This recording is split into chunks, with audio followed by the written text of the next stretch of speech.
Hi hello नमस्कार, स्वागत आहे तुमचं माझ्या चॅनलमध्ये. तर आज चॅनलचं मी नाव घेणार नाही, तुम्हाला डायरेक्ट मी चॅनलविषयी सांगणार आहे. आणि थंबनेल बघून तुमच्या लक्षात आलेलं असेल की मी कशाबद्दल बोलत आहे ते. तर मी आता माझ्या चॅनलचं नाव चेंज केलेलं आहे. वैशाली लाईफ अँड किचन, आधी विदर्भ किचन नाव होतं. साधारणतः 1.5 वर्षापूर्वी मी यूट्यूब चॅनल चालू केलेलं आहे आणि आधी रेसिपीची व्हिडिओ टाकायची, त्याच्यामुळे विदर्भ किचन नाव दिलेलं होतं. आणि मध्यंतरी मग मी व्लॉग चालू केलं. तर मग कसं जे व्ह्युअर्स असतात त्यांचं पाहण्याचं कन्फ्युजन होतं की नावाशी रिलेटेड नाही आहे, कारण विदर्भ किचन म्हटलं तर रेसिपीचं आलेलं आहे आणि त्यात माझे ब्लॉग पण असायचे. त्यामुळे म्हटलं नाही, आपण आता नाव थोडं चेंज करायचं, कारण ब्लॉग आणि रेसिपी दोन्ही दाखवते मी, पण रेसिपीचं खूप कमी असते. त्याच्यामुळे मी हे नाव चेंज केलेलं आहे. आणि ज्या पद्धतीने तुम्ही जुन्या नावावरून माझे व्हिडिओ बघायचे, आता नाव फक्त चेंज झालेलं आहे. व्हिडिओ बाकी सगळं तेच आहे, चॅनल आपलं तेच आहे, फक्त नाव चेंज केलेलं आहे. आणि जे काही माझे सबस्क्रायबर असेल तर खास करून कन्फ्युजन नको व्हायला त्यांचं, म्हणून मी हा व्हिडिओ केलेला आहे की मी माझ्या चॅनलचं नाव चेंज केलेलं आहे. आणि आता प्लीज चॅनलला सपोर्ट करा, लाईक करा, शेअर आणि सबस्क्राईब करायला विसरू नका. आता एकतर मी शॉर्ट व्हिडिओ खूप कमी टाकते, माझे लॉंग व्हिडिओवर जास्त भर आहे, जेणेकरून मला वॉच टाईम पूर्ण करायचा आहे. आणि आता 1 ते 1.5 वर्ष झालं, आता कुठे चुकते माझं नेमकं काय तेच समजत नाही आणि व्ह्यूज खूप कमी येतात. त्याच्यामुळे म्हटलं नाही, आपण याच्यावरच प्रयत्न करायचा, भर द्यायचा. म्हणून मी आता नाव चेंज करून काहीतरी नवीन याच्यानी आपण सुरुवात करायची असं मला वाटलं. त्यामुळे मी चॅनलचं नाव चेंज केलेलं आहे. तर प्लीज चॅनलला लाईक, शेअर, सपोर्ट करा आणि भरभरून प्रतिसाद द्या. चला मग आता व्हिडिओला सुरुवात करूया. सकाळच्या व्हिडिओची सुरुवात नाश्त्यापासून. तर इथे नाश्त्यामध्ये केलेल्या होत्या शेवळ्या. तर शेवळ्या उकडून घेतल्या आणि आंब्याचा रस करून फ्रीजमध्ये ठेवला. आता तुम्ही म्हणाल नाश्त्यासोबत कोण शेवळ्या करतात, पण आमच्याकडे जोपर्यंत आंब्याचा सीझन आहे ना तोपर्यंत शेवळ्या आणि रस असतोच. मग तो नाश्त्याला पण होतो, सकाळी दुपारी जेवणामध्ये पण. आणि असं नाही की फक्त तेच करते म्हणून, सोबत दुपारच्या जेवणामध्ये भात भाजी वगैरे असते. त्यानंतर इथे रुचीसाठी नाश्ता करायचा होता, तर इथे करणार आहे विदर्भ स्पेशल बोटवडे. आता हा वाळवणाचा एक पदार्थ आहे, जसं की पापडा आणि शेवळ्या असते त्याप्रमाणे. तर मी तुम्हाला थोडक्यात सांगते कसं असते ते. तर मला करता येते, पण मी सहसा करत नाही, कारण कोणी जास्त खात नाही. तर ज्याप्रमाणे आपण शेवळ्याचं दळून आणतो, सेम तसंच पीठ दळून आणायचं आहे. एका गंजामध्ये मिठाचं पाणी करायचं आहे आणि एक परात किंवा सूप असते त्यावर थोडं थोडं पीठ टाकायचं आणि हाताने पाणी असं थोडं थोडं शिंपडायचं, अगदी हलकंसं. म्हणजे अगदी थोडं थोडं पाणी शिंपडून असं प्रेस करायचं, गोल गोल ते छान मणी तयार होतात आणि छान असे ते बोटुरे म्हणतात त्याला. आणि 1-2 दिवस उन्हामध्ये वाळवतात.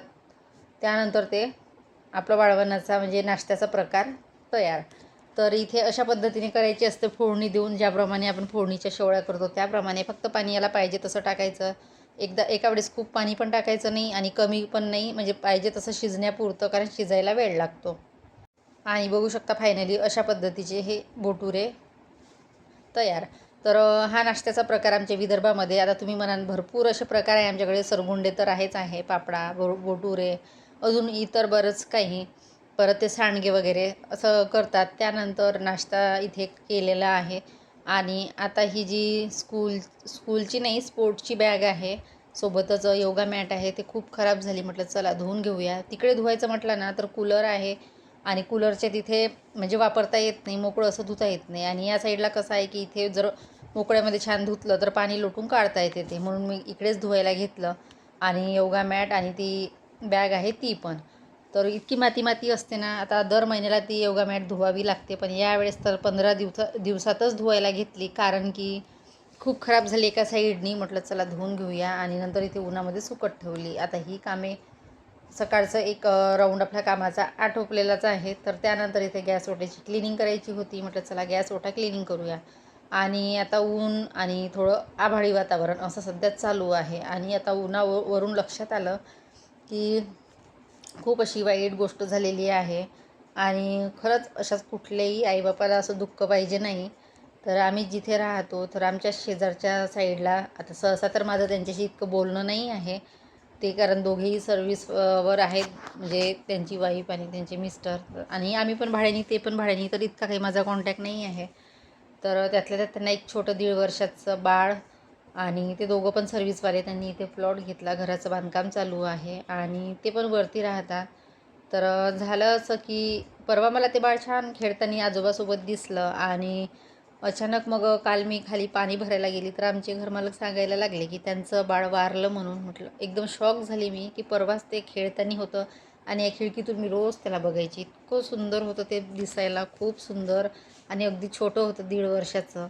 आणि एकाएकी तो गेला ना तर इतकं वाईट वाटलं की म्हणजे अचानक असं कसं झालं म्हणून. तर ते बोलले की ब्रेन स्ट्रोकमुळे झालेलं आहे आणि त्याला 4-8 दिवसापासून ताप म्हणजे सर्दी, खोकला, थोडं ताप असं होतं आणि ताप अचानक वाढला की काय झालं कुणास ठाऊक. आणि एकदम वेळच नाही दिला देवाने त्याला. तर रात्रभरातच तो मुलगा गेला.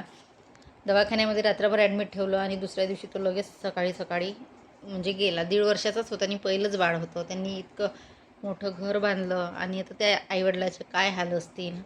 कारण 1-1.5 वर्षाचं बाळ म्हटलं तर किती ॲक्टिव्ह असते, छान बोलणं त्याचं, खेळणं, कोणीही लाड करायचे. इतका सुंदर होता तो पाहायला.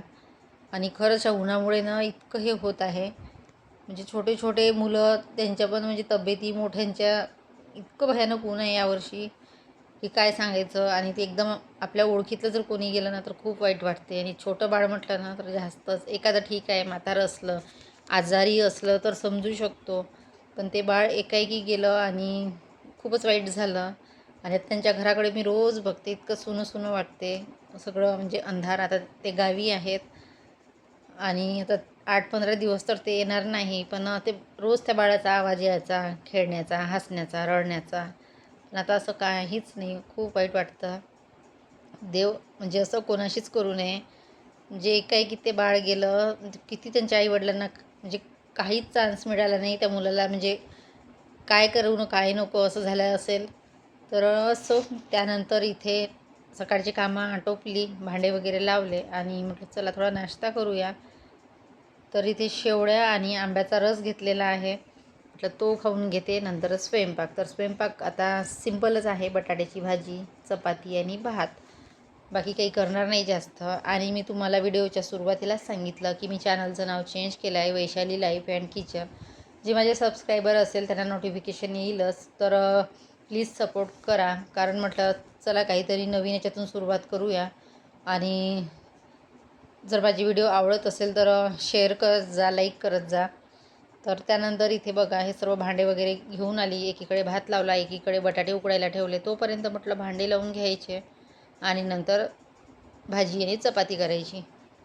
तर कालपासून ना बिलकुल माझं मनच लागत नाही. का कुणास ठाऊक. असं नाही की आपलं काही नातं आहे की काही आहे. फक्त असं म्हणून दुरून दिसायचं, बघायचं, असं बोलणंही नाही सहसा आमचं. तरी पण ते लेकरू गेलं अजिबात म्हणजे करमतच नाही आहे. असं वेगळंच वाटते. त्यांचं जे घराकडे बघितलं तर एकदम असं अंधकार, उदास. जे नवीन घर बांधत आहे त्या घराकडे बघितलं तर असं उदास वाटते. तेच घर 2-4 दिवसाआधी एकदम छान वाटायचं, दोन्ही घरं. पण आता असं झालं ना तर अगदी छोटा जीव असो की मोठा जीव असो, असं काही झालं ना तर खूप वाईट वाटते.